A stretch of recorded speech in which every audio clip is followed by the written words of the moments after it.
Bonjour, dans cette vidéo, je vais rapidement vous présenter les 10 invariants de Michel Bourbao et comment utiliser l'outil qui vous sera utile pour le protocole de recherche.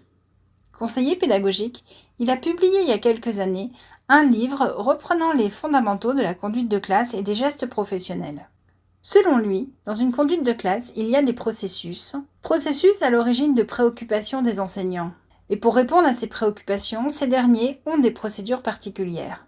Michel Bourbao a mis en évidence l'existence de 10 processus invariants dans la conduite de classe. Si ces invariants ont été mis en évidence pour le primaire, ils sont tout à fait applicables pour une séance de cours dans le secondaire. Pour chacun de ces invariants, c'est-à-dire pour chacun des processus de conduite de classe, il a défini des préoccupations plus ou moins nombreuses. Vous pourrez consulter en détail et tranquillement l'ensemble de ces préoccupations dans le document que je vous ai fourni.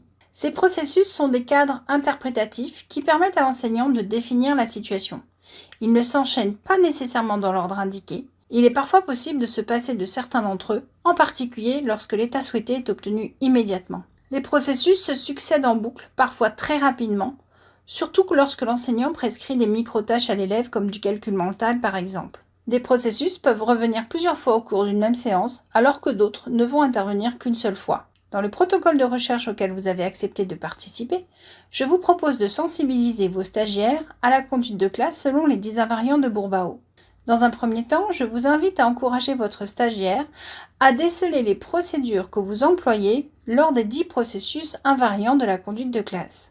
Pour ce faire, je vous ai fourni un document qui lui permettra de prendre des notes. Dans un deuxième temps, je vous invite à encourager votre stagiaire à anticiper ces procédures pour chacun des invariants lors de la préparation de sa séance afin qu'il puisse se projeter dans celle-ci.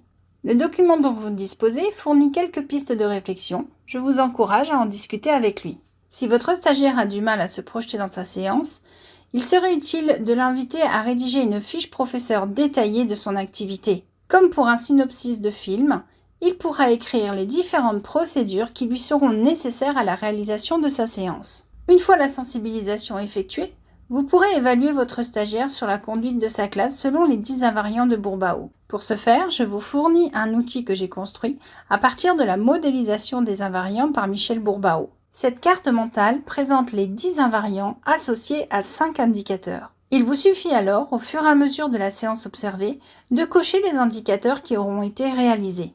Vous obtiendrez pour chaque invariant une note sur 5 qu'il vous suffira de reporter sur ce diagramme radar. Cet outil vous permettra d'évaluer quelques compétences à la fois communes à tous les personnels d'éducation et communes à tous les professeurs. Voici ce que ça donne pour un stagiaire que j'ai eu l'occasion d'avoir 2 fois en stage SOPA. Comme vous pouvez le constater, j'utilise une couleur de stylo par séance d'observation et je reporte le résultat sur le diagramme radar. Le diagramme radar révèle pour cet étudiant une bonne maîtrise du début du cours.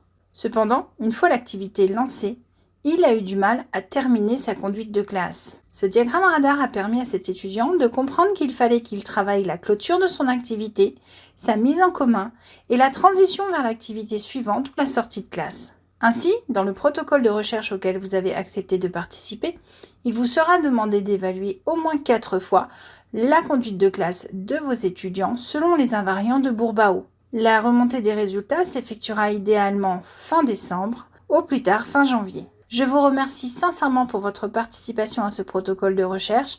En cas de question, n'hésitez pas à m'écrire un mail à l'adresse indiquée. Je vous remercie une fois de plus et je vous dis à bientôt.